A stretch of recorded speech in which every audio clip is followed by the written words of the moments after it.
There's been this topic in coaching sessions that I've sat in with the last week around making decisions and how we can get stuck in paralysis by analysis when we think that there is a wrong or a right decision to make. And when we make decisions based on either wanting to make the right decision or wanting to avoid making the wrong decision, which is usually the place that we sit with and come from when it comes to making decisions. And my take on this is, what if we couldn't stuff it up?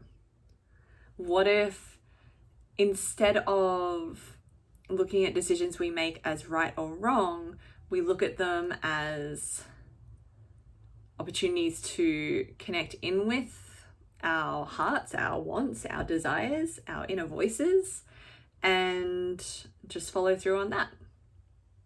Trusting that anything that we decide from that place, so not from our triggered place, not from our wounded place, not from our ego place. There's a place for ego, but not from that place when it comes to decisions or what based on a fear of what's the wrong decision.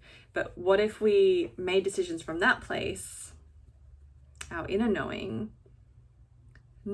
that whenever we make a decision from that place, it cannot be the wrong decision. That whole question around right or wrong kind of takes itself off the table. And it's looking at the perspective of, what if the choices that you make from this place couldn't be mistakes, but are part of your path instead? So while you're kind of percolating that and wrapping your mind around that idea of how we make decisions and how we prioritize decisions, ways you can help yourself in this process is, one, practice being in connection with yourself. We can't make a decision about something based on our inner knowing if we aren't connecting in with our inner knowing.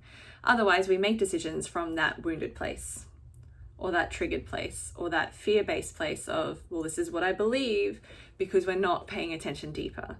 So when we are practicing being in connection with ourselves, whatever it is we do, it doesn't have to be meditation, doesn't have to be yoga, but practicing being in connection with ourselves as a priority, it makes the external noise quieter and it amplifies our inner voice. So our inner voice is the one that speaks through the rubble of our human lived experience and lets us know the truth of what we want. And that's what we're looking for. And sometimes, and I've found this even in the last few weeks, I've thought my inner voice was saying something, but I stayed open and receptive. I didn't have to make a decision immediately about what that was around. And I had this realization that it wasn't my inner voice in this instance. It was actually the part of me that was trying to keep me safe by trying to control. In this case, it was the timing of things. Who knew? And instead, I sat with that scenario. I went, okay, if that was the part of me that's trying to keep me safe, not actually my inner voice, what's my inner voice saying? And my inner voice was saying the opposite of what that part was saying. It wasn't saying, wait till next year. It was saying, do it anyway. Which was a really great experience to have, that understanding of thinking something that's your instinct, and when you sit with it and actually question it and go, why? What is it that this is coming, like what place is this coming from? Understanding and starting to learn that sometimes our initial thing that shows up isn't our instinct, but it's our protective mechanism. So practice being in connection with your inner voice, which means questioning and testing what you think that is. And then it's listening. So listening is where we look at what we want and how it isn't always what we think we want or should want, or isn't always what we think we deserve, but listening to what that voice actually says and letting yourself listen to it without the layers of those other things, those fears, or the, okay, but I shouldn't want this, Without that, just listen to what it has to say. And then step 3 is look and listen for the next best step to take based on that. To acknowledge and say, okay, I've checked in, I've tested it, this is what I want, and this is actually what it's saying, even if it doesn't make sense to me, even if I think I should want this other thing, or, you know, I've done a pros and cons list and I should still want this thing over here, not this. Or this is why this could be a bad decision, because we can always measure that, right? And then we go, okay, cool, I've paid attention, I've acknowledged, based on this, I'm looking or listening for what is the next best step to take. It may be really overt in terms of that direction. It may be very subtle and may not seem like it's related at all. But what is that next best step to take? And step 4 is take it. Knowing that what's important isn't so much that it turns out exactly as you think it should, but that you're honoring that want and that need and that desire within you because you've checked in with it, you've gone through the layers enough to go, okay, this is the surface layer, I realize that's a wounded layer, cool. What's underneath that? So you've gone through those layers enough and gone, right, I need to honor this now because I've paid attention to it. So when you take that action, not worrying, and I know this is easier said than done, not worrying so much about the outcome.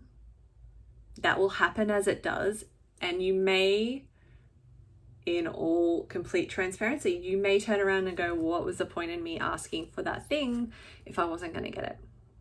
The point was you got to practice honoring your needs, honoring your wants, honoring your voice, honoring whatever it is, whatever it was, honoring your desires, but honoring your inner voice and actually listening to it. You got to practice honoring that. And that is the most important thing rather than the outcome. The outcome may actually work the way you want it to as well, by the way. It can only work that way if you ask for it or if you're open up to it. But when you are honoring that inner voice, what we learn is so valuable regardless of the outcome. We learn that that inner voice is more important than maybe making decisions based on what we think is based on moving away from what we think is the wrong decision or the bad decision.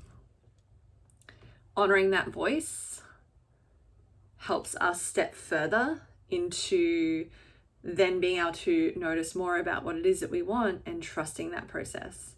And we generally find more of a sense of peace because we are honoring that rather than staying in that cycle. As I mentioned, the paralysis by analysis, staying in that cycle of, I want this, but I think it's a bad decision, or I think it's the wrong decision to make, but I still want it. But I think it's the wrong decision to make. What makes it wrong is your fears saying that it's wrong.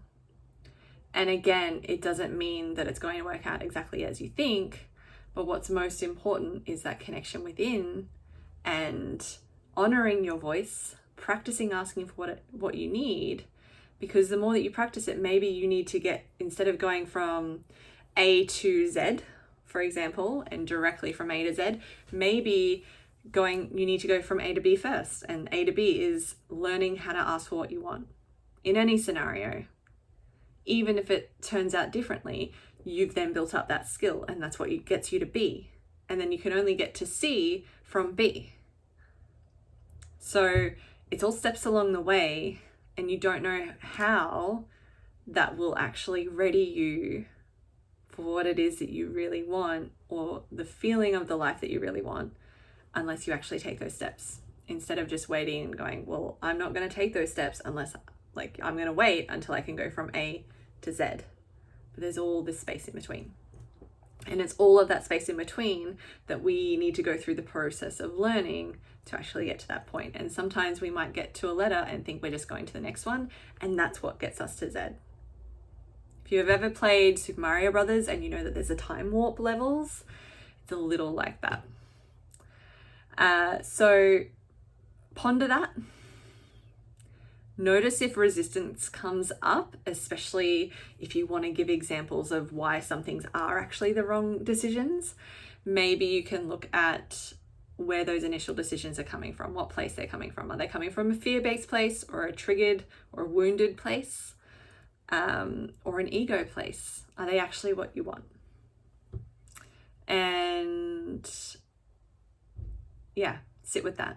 See how shifting, let yourself play with even the idea of looking at how shifting your perspective might actually shift your outcomes, instead of feeling stuck in that same little whirlpool of paralysis by analysis.